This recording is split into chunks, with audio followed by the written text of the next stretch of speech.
ఏంటి మన తిరుపతి జిల్లాలో బంగారం లాంటి లంకిబింది రాయిలా మారిపోయిందా?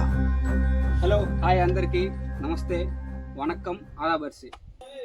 ఓకే, ఈ స్టోన్ గురించి ఒకసారి తెలుసుకుందాం. ఈ స్టోన్ ఒకసారి మీకు సౌండ్ వినిపిస్తా, విన్నారు కదా? ఇది కూడా అండి. ఓకే, మళ్ళీ ఇది వినిపిస్తాను చూడండి,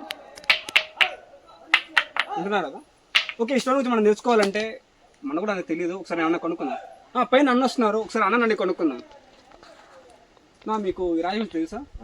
ఓకే, చెప్పండి అన్న. తెలిసే ఇది పెద్దవాళ్ళ కాలం నుంచి పైనుండి అంత బంగారు లంక బింది మారిగా. ఓకేనా? అప్పుడు దొండగలు ఎత్తుకెళ్ళిపోవాలనేసి ఆ నుంచి కదిలిచ్చే కొందికి ఆ నుంచి దొల్లి వచ్చి ఇక్కడికి ఇటు నుంచి దొల్లి రావడం ఇక్కడికి వచ్చి రాయి మారిగా అయిపోయిందంట. ఆ నుంచి కదిలిసలేస్తున్నారు అంటే అది పెద్దవాళ్ళ కాలం పురాతనలో జరిగిందంట.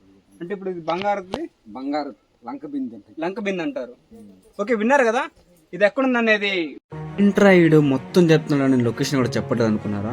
ఎక్కడో కాదండి, మన కళాశ్రీ పక్కన ముసులుపేట దగ్గర బతనేకోన టెంపుల్ పేరు. మీరు ఆ ముడుపు దగ్గర వచ్చేసి ఆ స్టోన్ దగ్గర ఖచ్చితంగా మీరు వచ్చి చెక్ చేయండి, ఖచ్చితంగా మీకు ఒక క్లారిటీ వస్తుంది.